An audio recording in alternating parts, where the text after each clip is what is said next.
মসজিদের সামনে কবর থাকলে নামাজ হবে কি জি না? মসজিদের সামনে যদি কোনো কবর থাকে তাহলে ওই মসজিদে সালাত হবে না। মসজিদের ডানে কবর, তাও সালাত হবে না। মসজিদের বামে কবর, তাও সালাত হবে না। মসজিদের সামনে কবর, তাও সালাত হবে না। তাহলে কি করতে হবে? কবর ওই জায়গা থেকে সরিয়ে ফেলতে হবে। যদি বোঝা না যায় তাহলে দুইটা কাজ করতে হবে। দুইটা কাজ কি? ওই মসজিদ আর ওই কবর এর মাঝখানে দুইটা প্রাচীর দিতে হবে। কয়টা প্রাচীর? একটা হলো কবরের প্রাচীর, আর একটা হলো মসজিদের প্রাচীর। মসজিদ যেটা আছে ওইটা না, মসজিদের বাহিরে একটা প্রাচীর দিতে হবে আর কবরের বাহিরে একটা প্রাচীর। তাহলে দুইটা প্রাচীর খারাপ। ক্বালা রাসূলুল্লাহ সাল্লাল্লাহু আলাইহি সাল্লাম লা তাজলিসু আলাল কুবুরি ওয়া লা তুসাল্লু ইলাইহা। সহিহ মুসলিম শরীফ সারা খণ্ড নাম্বার 2 পৃষ্ঠা নাম্বার 777 এবং হাদিস নাম্বার 2146। এই হাদিস দ্বারা প্রমাণিত রাসূলুল্লাহ সাল্লাল্লাহু আলাইহি সাল্লাম ইরশাদ করেছেন যে তোমরা কবরের উপর বসিও না এবং কবরের দিকে মুখ করে সালাত আদায় করিও না।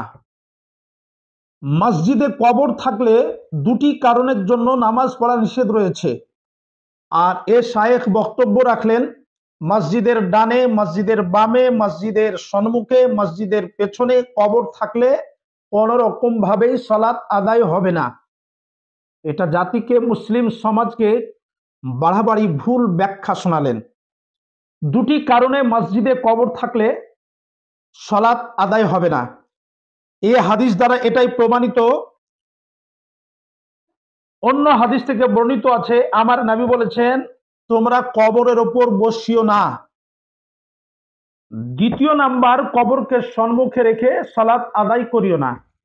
কারণ কবরের উপর বসলে মুর্দা ব্যক্তি কষ্ট পায়, আর কবরকে লক্ষ্য করে সালাত আদায় করলে এখানে শিরকের গন্ধ পাওয়া যায়। অর্থাৎ কবরকে সেজদা করা হচ্ছে, অর্থাৎ গায়রুল্লাহকে। তাই কবর সম্মুখে রেখে নামাজ পড়া নিষেধ রয়েছে। আর মসজিদে কবর রাখা যাবে না, নামাজ পড়তে গেলে সে জায়গায় বসতে হবে, দাঁড়াতে হবে। আর কবরের উপরে আমার নবী লা তাজলিসু আলাল কুবুরি, তোমরা কবরের উপর বসিও না।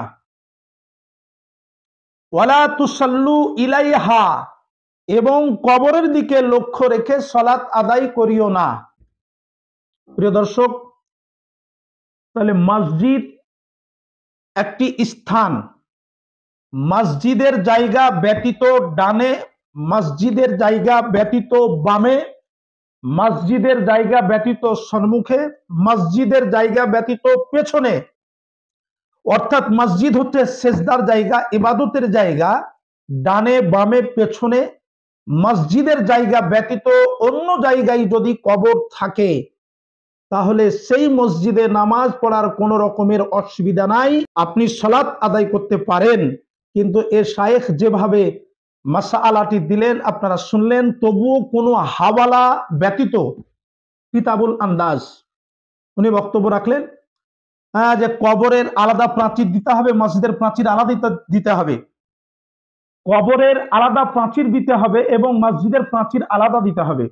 আমার মসজিদের দেওয়াল আছে, মসজিদের মধ্যে আমি সীমাবদ্ধ, মসজিদের মধ্যে আমি নামাজ পড়ছি অর্থাৎ সালাত আদায় করছি, বাহিরের ডানে বামে কবর আছে, আপনি সালাত আদায় করতে পারেন। বা হাওয়ালা ফতোয়া রিজভিয়া খণ্ড নাম্বার 16 এবং পৃষ্ঠা নাম্বার 424। আর শায়েখের মাসলা অনুযায়ী যদি আমল করেন মসজিদে নববীতে আপনার সালাত আদায় হবে না।